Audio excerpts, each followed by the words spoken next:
I'll tell you a story, a true story. All my stories are true. This boy was off the derech, and he was a brilliant boy, top yeshiva student in elementary school. And he blamed his parents very, very much that when I was in elementary school, that you didn't buy me expensive sneakers. And this is a very, very simple people, and they shop at a store, maybe you never heard of it, a very hush of a store called Payless. Payless. I don't know if you could check, if you could tell from the name, I don't know if you could figure out that you will be paying less, but it's not just a store that you pay less, it's so much that you pay less that they actually named the store Payless. That's how much you're going to pay less.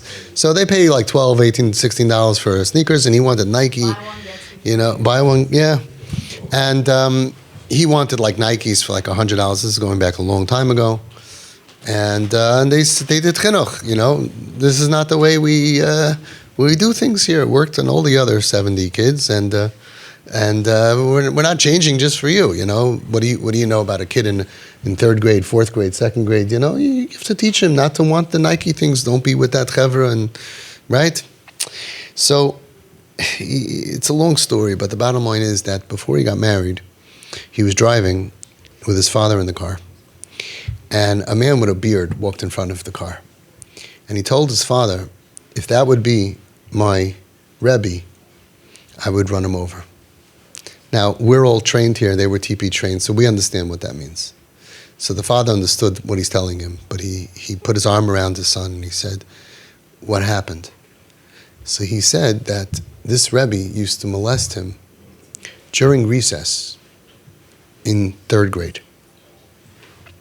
So what happened was this kid who was just not athletic, he thought if he would have Nike sneakers, he'd be able to jump better, he'd be able to run better, right? And because he didn't, nobody wanted to play with him, and that's why he was available, and that's why this Rebbe would molest him during recess. So for 20 years, the parents are saying, what do you need Nike sneakers for? What do you need Nike sneakers? What's so... And imagine what it did to the kid. He couldn't tell. He was threatened. He couldn't say it. All he could do to save himself was, can you get me Nike sneakers? And so sometimes the damage is that we didn't hear them. Yan lo hamantem bi. We didn't hear them. Now, on the other hand, it's really not our fault because we're not supposed to just give them whatever they want. And it's impossible to know when it's real and when it's not. I'm not blaming the parents. I'm just saying from the imagine this child in second or third grade or whatever age that's so trapped and is calling out, save me, in the only way that he could figure out how to do it. And the parents are like worried about money. We only spend $30, not $70. It's like, so there's a lot of agmas nefesh, a lot of pain, and a lot of ripping out the trust, and so they had to pull out the knife. So they bought the most expensive sneakers, $300, $400, and they wrote such a beautiful letter, and we're so sorry. We didn't know, we should have listened to you. We're so sorry, because there's nothing you can say. They wrecked his life, but they didn't know it, and they're not bad people, and they didn't do anything wrong, but they were feeding him into the monster. And there are parents who do more than that. The kid says, I don't want to go to school, and we force them on the bus, and that's our job, get them on the bus. But what if they're being molested on the bus? To that kid, you brought me to the guy or to the person or to whatever. I said, I don't want to go to camp. I said, sometimes they say stuff, and as parents, we cannot listen to them. And why Hashem does this, we will never understand. But from the perspective of the child, of course he doesn't trust adults. Of course he doesn't trust mommy and tati.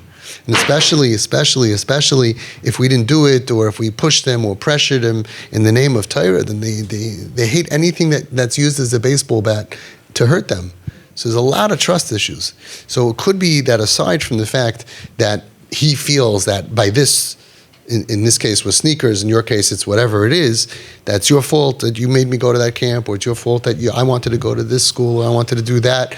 Aside from the fact that maybe there was a reason why he wanted to switch schools, or he wanted that he was trying to save himself, aside from that you didn't listen to him, it could be that this is part of his story. I say it's not history, it's his story of how he became so dysfunctional and in so much pain. And that part of it was this nakuda. So it's not just because he's thinking, if I would have been there, then I would have had a better summer, and then I wouldn't. No, it could be that it's a lot deeper. We don't know. It'll take time. The important part is really to be like you. You're being humble. You're being open. You know the sprach. You're not judging. You're not taking the bait on responding the way you would to a normal person. When you go to the psych ward, you can't respond to the people there like they're normal. This guy was arguing with someone in terrible pain. He was having an argument with him.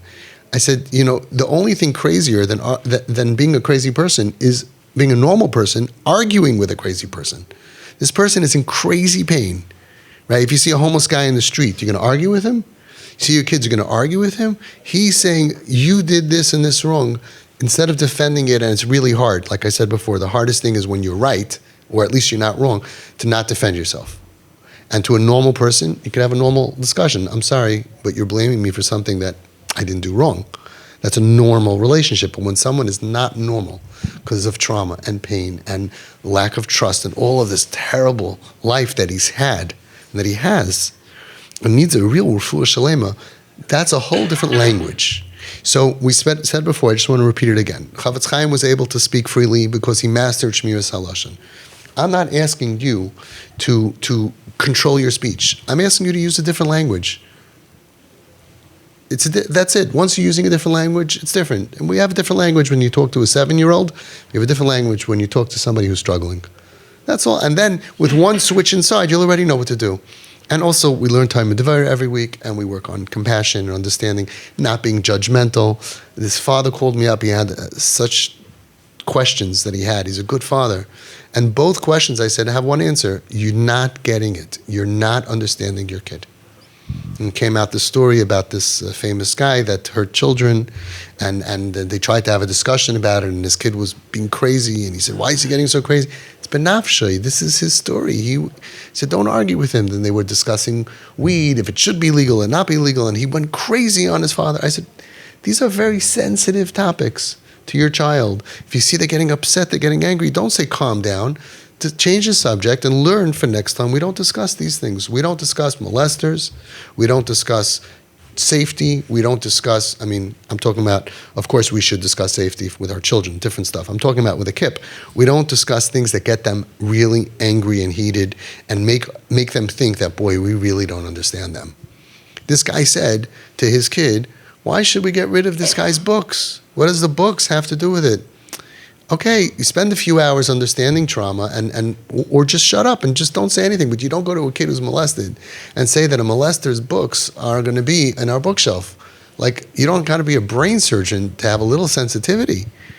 This is their Holocaust that they're going through that destroyed their life by somebody in power who molested them, and you're going to have a molester. And you say, what's the shaykhis?